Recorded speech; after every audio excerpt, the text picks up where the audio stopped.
కూర్చున్నారు. ఇదేనా? పొద్దుగాల బట్టి విక్రమార్క సార్ దగ్గరికి పోయినాం, పొద్దుగాల 6 గంటలు లేచిపోయినాం, ఎవరు లేకుండా ఒక 10-20 మంది దాకా. ఆయన పొద్దుగాల లేచి బండి చేసుకొని వెళ్ళిపోయాడు. మాట్లాడడానికి ఎందుకంత మీకు మాతో మాట్లాడడానికే? పోలీస్ బలగాల అన్నవాళ్ళని పెడతా మాకేమొస్తా చెప్పు? మేము వాళ్ళంతా కొట్లాట అయిపోతుంది ఇప్పుడు. అంటే ఇప్పుడు ఎవరి మీద కేసులు ఇవ్వడం చూస్తున్నారు. ఏమైనా సంఘ విద్రోహులమా మేము? ఏమైనా మేము ఉగ్రవాదులమా, మేము తీవ్రవాదులమా? ఉండే సమస్య అడుగుతున్నాం, ఇంకా ఏం చేస్తాం చెప్పు? అరే కన్వే చేయండి అన్న అంత దొంగ కొడుకులు అంతా అందరూ కలిసి కింద ఉన్న ఇన్ఫార్మేషన్ అంతా గవర్నమెంట్కి ఎంత రాంగ్ ఇన్ఫర్మేషన్ ఇస్తున్నారు. ఏంది పంచాయతీ? కోట్ల మీద అసలు కోచింగ్ సెంటర్ మీద కోట్ల రూపాయలు వస్తాయా? వాళ్ళకి అవసరం ఏంది? ఎవరికి మేము నిరుద్యోగులం చేస్తాం, మేము స్వతంత్రంగానే చేస్తాం. ఎవరి స్థలాలు కానీ ఎవరిని మేము అడ్డం పెట్టుకొని వస్తలేం కదా.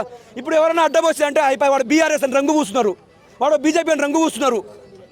ఈ రాజకీయ రంగులు ఏంది మా మీద? మేము మిమ్మల్ని నమ్మి కదా, మీ ట్రాప్లో పడే కదా మేము మిమ్మల్ని ఉద్యోగం అసలు ప్రభుత్వంలో తీసుకొచ్చింది. ఈ మీడియాలను కూడా నొక్కి పడుతున్నారు.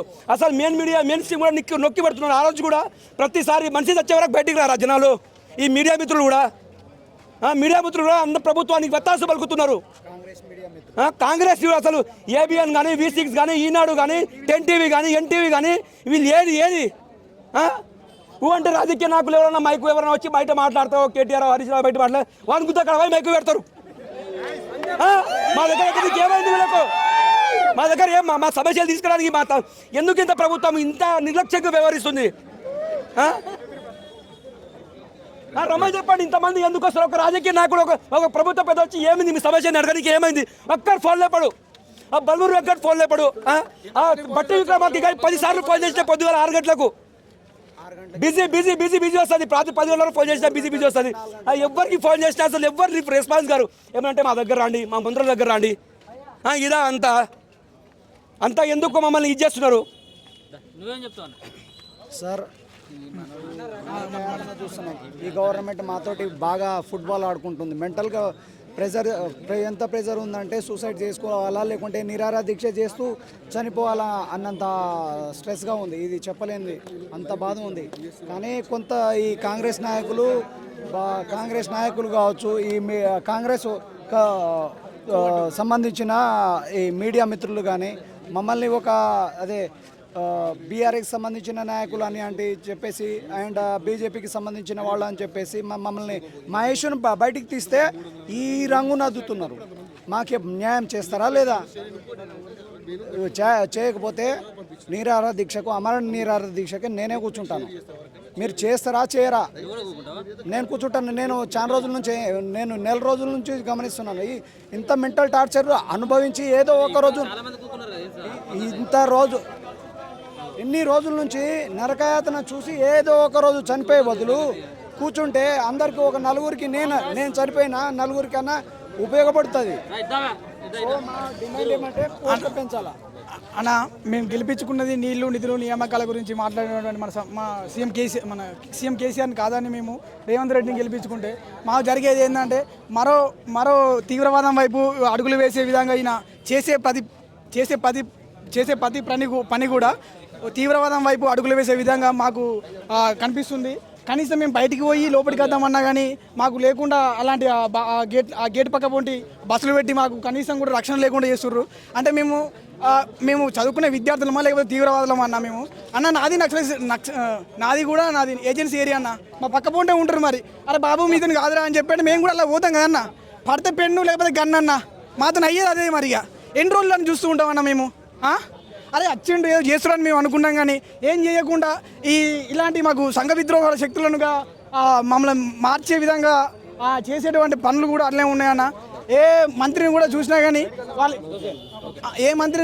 ఇవాళ మేము కలుస్తాం, మేము మాట్లాడదాం, మీ సమస్య పరిష్కరిస్తాం అంటారు. కానీ ఎవరు కూడా వాళ్ళు ఒక నిమ్మకు నీరెత్తినట్టు వాళ్ళు ఉన్నారు కానీ మా సమస్యను పరిష్కరించే విధంగా లేరన్నా. సెక్రటరీ ముట్టడి అని చెప్పేసి ఆ రోజు చేసిన మేము ధర్నాకు, ఆ రోజు చేసిన మేము నిరసనలకు కారణంగా పోలీసులకు ఆ రోజు ముందస్తు సమాచారం లేదని చెప్పేసి మమ్మల్ని ఆగబట్టలేరు. ఇప్పుడు ముందస్తు సమాచారం తెలుసుకొని పోలీసులందరూ మమ్మల్ని ఆగబడుతున్నారు.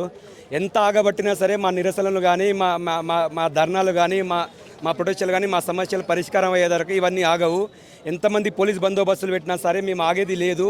మేము ఇప్పటికైనా సరే ఇక్కడ ఆగబడితే మేము ఇక్కడనే ఉంటాం నైట్ మొత్తము. మా నిరసన తెలియజేస్తూనే ఉన్నాం ప్రభుత్వానికి. రేవంత్ రెడ్డి గారు అంటారు మంత్రులను కలమని చెప్తున్నారు. మంత్రులను మేము ఆల్రెడీ 3 నెలల నుంచి 2 నెలల నుంచి మంత్రులను కలుస్తున్నాము. చెప్తాం తప్ప వీళ్ళ పంచాయతీలు ఏం లేదు. మొత్తం అక్కడక్కడనే సల్ల పెడుతున్నారు. ఎందుకు చేస్తున్నారో అర్థం అవ్వట్లేదు. ఆల్రెడీ చెప్తున్నాం గ్రూప్ 2, గ్రూప్ 3 సిలబస్ 2 ఒకటే విధంగా ఉన్నాయి. 2 సిలబస్ సేమ్ విధంగానే ఉన్నాయి. 2 ఎగ్జామ్లు ఒక దగ్గర పెట్టండి అని చెప్తున్నాము. ఒక 2 డేస్ ఒక 15 డేస్ ఒక వారం వ్యవధి అటు ఇటు లోపల మమ్మల్ని అటు ఇటు కొద్దిగా ఒక 15 డేస్ గ్యాప్లో ఎగ్జామ్ పెట్టమని అడుగుతున్నాము. ఈ డిఎస్సి వాళ్ళకు కూడా ఎలాగో డిఎస్సి ఎగ్జామ్ స్టార్ట్ అవ్వబోతుంది. ఇంకా అయిపోయిన తర్వాత గ్రూప్ 2 ఉంది కదా, గ్రూప్ 2కి ఇంకా అన్నీ ఆగబెట్టి ఏం చేస్తున్నారు. అప్పుడేమో కేసీఆర్ ఏం చేసిండు, ఉద్యోగాలు అన్నీ పెట్టుకొని మూలన పెట్టుకొని ఉద్యోగాలు ఇవ్వకుండా పెట్టిండు. ఈయన వచ్చి అన్ని బిర్యానీ పెడుతున్నాడు, అన్నీ ఒకటేసారి తెచ్చి పెడుతున్నాడు. ఎట్లా తినాలి? గ్రూప్ 2 ఎగ్జామ్కి డిఎస్సి ఎగ్జామ్కి అసలు గ్యాపే లేదు, 1 డే గ్యాప్ ఉంది. దానికి మళ్ళీ 1 మంత్ తర్వాత మళ్ళీ గ్రూప్ 1 మెయిన్స్ ఉంది, మళ్ళీ తర్వాత ఎగ్జామ్స్ ఉన్నాయి, మళ్ళీ CGL ఎగ్జామ్స్ ఉన్నాయి, సెంట్రల్ ఎగ్జామ్స్ ఉన్నాయి. అన్నీ ఒక్కటేసారి అన్నీ తినండి అని లోపల పెడితే ఎక్కడ గొంతు వరకు వాళ్ళ ఎట్లా అసలు ఏ విధంగా చదువుకోవాలి? అసలు గ్యాప్ లేదు ఎగ్జామ్కి. వీళ్ళు ప్రభుత్వంలో వచ్చి ప్రభుత్వం రాకముందు కూడా మేము ఎగ్జామ్ టు ఎగ్జామ్ గ్యాప్ ఇస్తాము, మనం చదువుకుందాం, మీరు చదువుకోండి అని చెప్తారు. అసలు మంత్రులకు అవగాహన లేదు. ఒక్కొక్క మంత్రి ఒక్కొక్క విధంగా మాట్లాడతారు, ఒక్కొక్క ఎమ్మెల్యే ఒక్కొక్క విధంగా మాట్లాడతారు. ఈ ఇన్ఫార్మర్లు అంతా దొంగనా కొడుకులు అంతా గవర్నమెంట్కి కన్వే సరిగా చేయట్లేరు. వీళ్ళు ఎందుకు అట్లా చేస్తున్నారో అర్థమవ్వట్లేదు. గవర్నమెంట్కి ఉన్నది చెప్పకుండా మొత్తం గవర్నమెంట్కి రాంగ్ గైడెన్స్ ఇస్తున్నారు. ఆ ఏపీ ప్రభుత్వంలో ఎట్లా ఐప్యాక్ పని చేసిందో ఈ తెలంగాణ రాష్ట్రంలో సీఎం రేవంత్ రెడ్డి గారు కూడా అట్లనే ఐప్యాక్ పని చేస్తుంది. ఆ ఐప్యాక్ ఎట్లా చెప్తుందో అట్లే వింటున్నారు, అట్లే చేస్తున్నారు. అప్పుడు కూడా దీక్షలు చేయాలంటే నిరుద్యోగులే చేయాలా? నిరుద్యోగులు బలమూరి వెంకట్ నీట్ పరీక్షల కోసము నిరసనలు తెలిసినప్పుడు గవర్నర్ ముట్టడి కోసం ఆయన ఏ ఎగ్జామ్ రాసిండని చెప్పేసి బలమూరి వెంకట్ గారు నిరసన దీక్ష చేస్తారు. అసలు ఇంకోటి రాహుల్ గాంధీ ఏ ఎగ్జామ్ పట్టుకొని ఆ రోజు ఎలక్షన్ టైంలో ఇక్కడ చిక్కడపల్లి లైబ్రరీకి వచ్చిండు. ఎగ్జామ్ రాసనే చేయాలన్నా? మా తరపున ఎవరు చేసేది లేదా? వీళ్ళు ఏం ఎగ్జామ్ రాసింది చెప్పి నీట్ పరీక్షల కోసం అని చేసి అక్కడ పట్లాడుతున్నారు. ఇక్కడ ఉన్న సమస్యలను వద్దు అని చెప్పేసి అక్కడ వేస్తున్నారు. అసలు ప్రభుత్వానికి ఎందుకు అసలు రాంగ్ గైడెన్స్ ఇస్తున్నారో తెలియట్లేరు. అసలు కరెక్ట్గా గవర్నమెంట్కి ఎందుకు కన్వర్ట్ చేయట్లేరు. అసలు డిఎస్సి తెలుస్తలేదు, అసలు ఏంది అసలు గ్రూప్ 2 తెలుస్తలేదు, గ్రూప్ 2 ఏం సమస్యలు తెలుసు. అన్నీ మేము పెట్టేస్తామంటే అసలు మేము రాయడానికే మేము సిద్ధంగా ఉండాలి కదా. అన్నీ ఏ విధంగా పెడతారు? అసలు ఎగ్జామ్ గ్యాపే లేదు. ఆ గ్యాప్ లేకుండా మీరు ఎగ్జామ్ ఏ విధంగా పెడతారని చెప్పేసి అడుగుతా ఉన్నాం. ఇంకా ఇన్ని రోజులు ఆగదు. ఎంత ప్రతి సమావేశాల్లో, ప్రతి మీటింగ్లో, ప్రతి దాంట్లో కూడా మేము నిరుద్యోగులను వచ్చేది. ఈ నిరుద్యోగులు ఇప్పుడు ఆగం పట్టిస్తున్నారు కదా. ఇంకా ఎన్ని రోజులు ఇట్లా ఆగం పెట్టి పెడతారు? అసలు ఉద్యమం ఆగదు, పరిష్కారం కావాల్సిందే.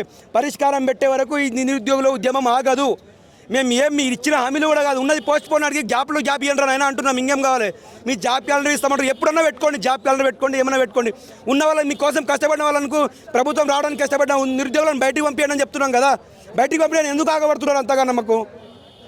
ఈ పోలీసు వాళ్ళు ఏంది? ఇంత నిజాం కాలమా ఇది? నిజాం రాజ్యమా? ఆ గత ప్రభుత్వాలు అట్లా చేసింది అయిపోయింది, తొక్కుని ఫామ్ హౌస్లో పండబెట్టినాం. ఈయన పండుకుందాం అనుకుంటాడా? ఎట్లా అర్థమైతే లేదు. ప్రభుత్వం పక్క సీఎంలో ప్రభుత్వాలు ఏం చేసినాయి, అన్ని నిరుద్యోగుల కోసం అని చెప్పేసి అపాయింట్మెంట్ ఇచ్చారు. మేము నెలలు తిరుగుతున్నాం, 2 నెలలు ఇప్పటివరకు అపాయింట్మెంట్ లేదు, పాస్ లేదు. పొద్దుగాల బట్టి విక్రమార్క దగ్గర పోయినాం, 2 గంటలు కూర్చోబెట్టాం. పొద్దుగాల లేచి రుప్పున మాకు వరంగల్లో ఉందని చెప్పేసి వెళ్ళిపోయాడు. ఆడ అసలు అపాయింట్మెంట్ లేదు, పంపించట్లేదు, ఏం చేయట్లేదు. ఎందుకు తాగబడుతున్నారు అంటే ఇంకా అయిపోయి నవ్వుకుంటా కేసీఆర్